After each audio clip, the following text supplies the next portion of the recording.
What's going on, everybody? What's up? What's up? How y'all doing? Everybody good on there? I don't really talk like that.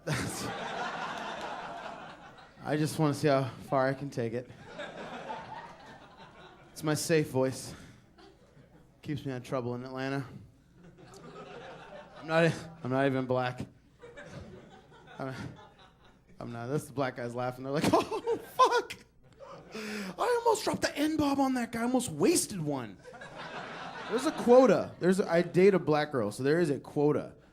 I am only allotted 2, and they have to be in some kind of really awesome, like, intellectual conversation about slavery. It's the only way. You know, it's like a Jim Croce discussion. No. Anyway, I'm Greek-Arican. Yeah, that's weird. It's like, what? It's like, you can own a restaurant and be the dishwasher? How does that work? That's crazy, but I can do it. Yeah, and I grew up in rural North Carolina. It's like it gets worse, right? It's like, he's not black, he's Greek-Arican, and he grew up where?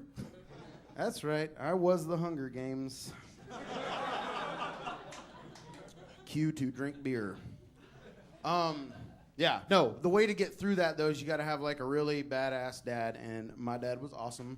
He was like Puss in Boots meets Scarface, I guess. He's the Puerto Rican one.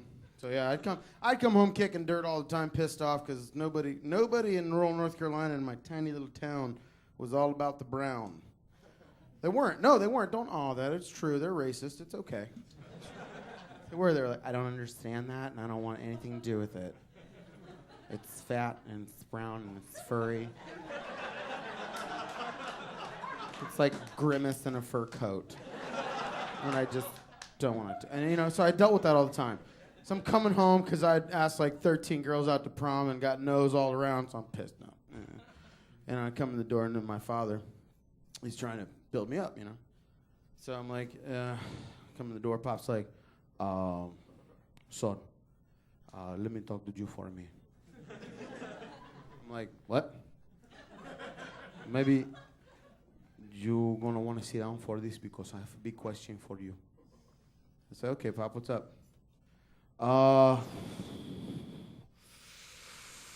Okay, I'm just gonna say, I don't care.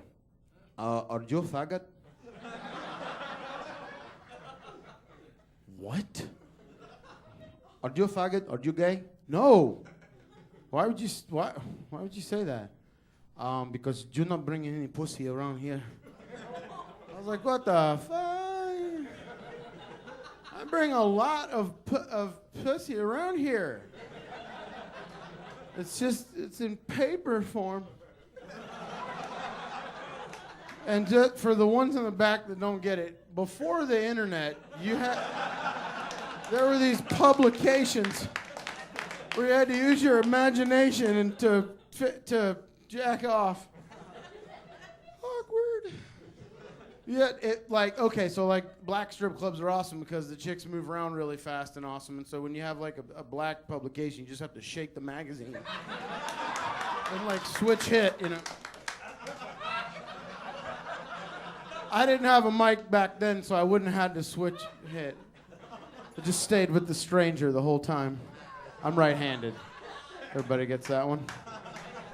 That's right. You sit on it, it falls asleep. No, but so that, and you know, but the fucked up thing was I went on later to get laid. So that was good. Thank you. One person back there's like, fat people can get sex, and that's okay. And we can. It's all good. So I went on later to get laid, but the porn and all that shit really messed with me. It made me believe there was other things going on, that chicks ultimately wore like the sexiest shit all the time, because porn lies to you. Because like the first time I got laid, it wasn't thongs, and it was the chick with the panties that weren't thongs. You know what I mean? Like, and I mean everybody's talking, like they're laughing like, oh yeah, the cute ones with the butt cheek. No, I'm not the cute ones. The ones with like walls. The actual built-in cock block. You know, full butt panties. And chicks respectively call these period panties to make them even more unattractive to us. But that's a real thing. Those don't come off with your teeth. I don't care how hard you try. I tried real hard. I saw it in a porno. I was like, I'm going to pull those off of my teeth. She's going to love it. This is going to be awesome. And I chewed on those things for an hour and a half. And it sucked. It was a lot of smell and interesting stink of the day. Because they're full butt panties, so it's a lot of catch. So all right, I'll leave you guys with this. I'll bring you back to rural North Carolina and just give you a little sample of how we do things up there. This is what happens up there. You got all kind of different people up there. You got brown people at gas stations that work behind the counter, right? We got the good salt of the earth people that bring the gasoline, and we got good people like my family, these Greek-Aricans, that just try and help these people when they're in an hour of need. So we got a guy behind the counter, and this guy bringing the diesel out there. Something happened. He comes inside and he goes, I sat up in there and I didn't mean to do it, but I come across that goddamn pump and that diesel alarm's on. And the bastard behind the counter's like, the diesel alarm is on? So I sat up, I backed the goddamn truck up back there and I put it around that goddamn corner and went up over the hump and the diesel alarm's on. The diesel alarm is on? Yeah, I sat up over there and the diesel alarm's on. The diesel alarm is on, My dad comes around from the other side and he's like, this man, he's trying to tell you, the diesel alarm is on. The diesel alarm is on. The goddamn diesel alarm's on. I come around from the fucking roller food from the goddamn taquitos, and I'm like, hey, the diesel alarm is armed. You want to turn that off before we waste more money on fucking gas? Thank you, guys. That's been my time. I'm Sanchez. Much love. Keeping over Sanchez, everybody.